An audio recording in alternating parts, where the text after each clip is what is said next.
vaccine mandates, how worried are you that once the government reduces its mandates, that employers will start facing legal challenges and problems if they want to keep them in place? And this is where, we do have a role to play in providing guidance and advice, as we have done from the very beginning. MB are currently ensuring that we have that updated advice. It may well be that businesses will just need to conduct another health and safety assessment, as those were the basis, obviously, for the mandates that many put in place. Do you think many will want to keep them? Look, hard for me to know. You've already seen that in recent times, actually, some workplaces have already made adjustments based on the signalling that we were sending as government around the changes we were likely to make. But you can see that there are some grounds still, some circumstances where, of course, we believe for us they've been justified, and look, employers may go through their own process. And for schools and ECE, there are parents and teachers and others who are worried about those mandates going there. Do you think that's a legitimate concern? Look, I absolutely understand that parents just want to make sure that their kids are safe and well, and I completely understand that. That's why we've been really careful to make sure we've gone to our experts and asked them the question of where mandates need and should apply to. And they came back with very clear direction. Their view was that they could be lifted from those areas, keeping in mind there are already very, very high vaccination rates across the education sector. Hospitality is quite worried about. Yeah, I'll come back to you then again. Just on education, Yeah. Yesterday you said you were looking for advice around can school boards or trustees put in their own vaccine mandate. It was just more the individual employment arrangements with schools. I will still waiting to get just specifically on schools, but one thing to say across government agencies, there will be some situations where staff will have been stood down. There will be others where perhaps they have been replaced. So in some circumstances it will be different depending on those workplaces and workforces. Why is that MB advice not ready to go, Prime Minister? Mandates were always going to be removed at some point. Yeah, and look, keep in mind, of course, that this doesn't require an instant reaction from those workplaces. This is advice that we're wanting to make sure that is prepared in a really timely way. We'll look to get that out there as soon as possible. It may well have already been provided, but it's not that instantly any business needs to switch off the way that they've been operating. Is the reason you got the mandates because you had legal advice and they wouldn't justify these? There's a range of issues that we have to take into account. The public health advice is key because then so much of the legal advice then stands or falls on the public health advice. So that's the primary consideration. We have to make sure that there's a strong rationale for their use, and then legal advice often sits behind that. What was the legal advice?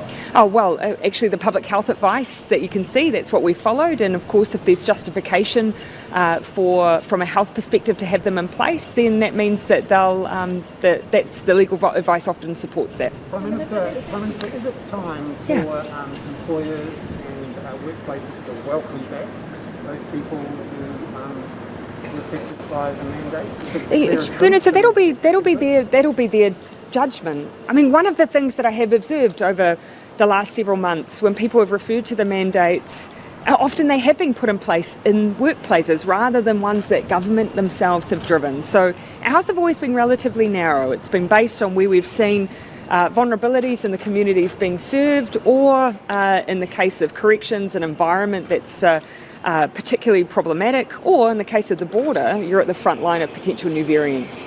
And so each workplace will have its own specific circumstances. So it's not for me to make those judgments as to whether or not those workplaces are places where they'll continue or not, but we'll continue to make sure that we're just updating the advice that we provide. But there's been a lot of ill will sometimes, and a lot of bruised, angry people. Is it time for people to cut some others some slack and reach out a bit? I think I'd say regardless of whether or not a workplace keeps a mandate in or not, we would want that to happen. I think everyone has seen that there's been a cost to the restrictions we've had to use, and that's been the case right from the beginning. And I don't think anyone wants to see that, that continued anxiety caused by that. But the ones we've kept for good reasons. And it may well be the case for others that that's the choice they make too.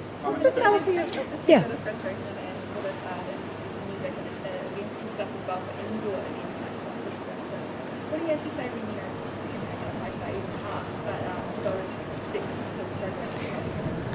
Totally understand that, and for those in the events industry, it's one of the reasons we've had targeted support for the events industry, because it has been so difficult for them, and I totally acknowledge that. But the call we've made on outdoor facilities is based on the science, based on the evidence. We know that obviously the natural ventilation of places like these just means that the risk isn't there in the same way that an indoor event is. We will continue to monitor the situation and move to orange, a place where you have fewer restrictions, as soon as we can. We've always kept open the fact that different regions may be at different levels in the traffic light system.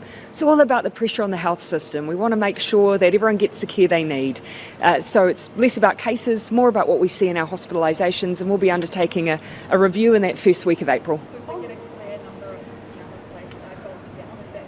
Yeah, if we're hearing from primary care and our hospital network that what they're seeing is a bit more normalisation, then that'll be a big factor for us in considering what we do with those levels. On that, we're starting to see.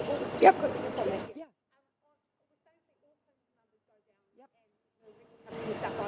Go up. Could Yes. it be in a situation where Auckland goes to orange instead of Yep. other people? Yes. How likely is that? Look, the traffic light system does have the flexibility to have different regions at different levels without having any of those old difficulties of borders and elements like that no longer necessary. So we will consider whether some regions are in a position to move earlier than others, but the first point that we'll consider that will be in the first week of April. I just want to ask you about gambling. Are you satisfied that our regulators in charge of overseas gambling in New Zealand are doing their jobs effectively? I haven't seen any evidence or reports to suggest otherwise, but if you have something that you'd like me to consider, I'd be happy to do so. Would it surprise you then that Internal Affairs have done nothing about systemic issues at Sky City Casino? Again, look, often on those matters, often operational, but if it is an issue of enforcement, happy to take a look at any issues that you may want to raise. Yeah. Governance, do you think the public deserves more of a say or should have more of a say on those issues? Co-governance has been around and with us and utilised in New Zealand for a number of years. And by and large has worked very successfully for us. And so I think what you see with this government is a continuation of that practice in the way that other governments have as well. Are people getting enough of a say in it? Yes, I believe so. And look, if there are examples, happy to hear them. But yes, that would be absolutely my view. Prime Minister, have you had an update on Tairāwhiti? I saw this morning that it was effectively cut off with the road. Yes, down. and continues to be. There's damage on, say, Highway 35, 38 and 2, which is causing inability to access some areas. That is a real concern. Tairāwhiti has on the ground at the moment the Minister who is working with the team to see when we can get those first assessments around infrastructure. There are some bridges in particular that we're concerned about. So I don't yet have an update on when we'll see some of those closures reopened.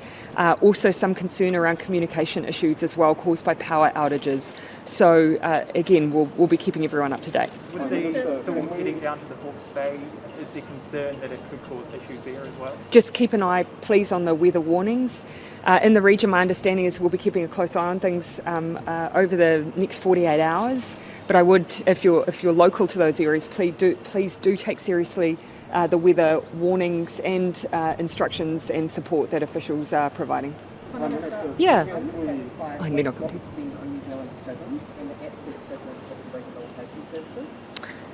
Look, it is an area where I think we'd always want to be doing more. There are some particular areas where, for instance, the increasing deportations out of Australia has put pressure on parts of our system.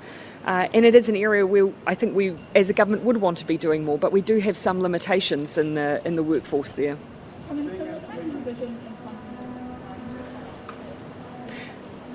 Often the funding and support that we put in for civil defence emergencies is as if we are able to assess the damage that's been done. Quite early days, but the Mayoral Relief Fund is always the quickest way that we're able to disperse support. I'll be staying in touch with the Minister, Kiri Tapualan, who's on the ground now, to see what might be needed. Then people from non-visa waiver countries who might be trying to come in with families and these sorts of situations, can they expect to see that date moved up from October? Yeah. And Well, there'll be a number of split families who will already have been able to reconnect based on the reopening that we've already undertaken.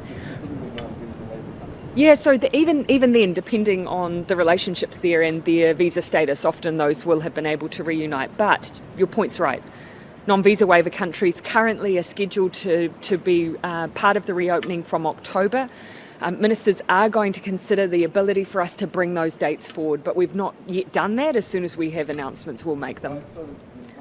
The difference is that it's obviously much more clear-cut, a reopening arrangement for those visa waiver countries, because it's of course not contingent on our ability and scale of processing. For visa countries that require visas, of course we need to, alongside additional processing we're doing for critical workers, working holiday visas, which we've opened to, and of course the new residency program, which we've scaled up significantly. So there will be trade-offs by bringing those dates forward, and so we need to work through those. Prime Minister, does it concern you, Yeah, and I'm making my last one. how many New Zealanders are living in motels? Do you have any forecasts around, is this going to keep going every year? Oh, look, of course. Everyone, I think, or I would hope, would agree that what we want are long-term, sustainable, healthy housing options for all families in New Zealand. It is true that we are having to use transitional housing options, and motels have been part of that mix. Increasingly, though, we're working to make sure that where we are using them, that they are suitable for often the fact that families will be in them. We've been making sure that we have the wraparound support and that we often have the contracts for their entire facility, really manage who's in there and to make sure it's an environment that's safe. Ideally, we would not be using them at all, but I would still rather be using those facilities than have people in cars or in garages or on the street. But why aren't more people every year going into those facilities?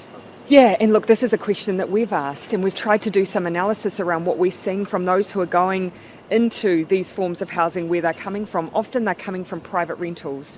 So that's why we've put a lot of work into sustaining tenancies. It's a program that we've continued to expand to try and help support people to stay in existing tenancies rather than find themselves in those more transitional arrangements.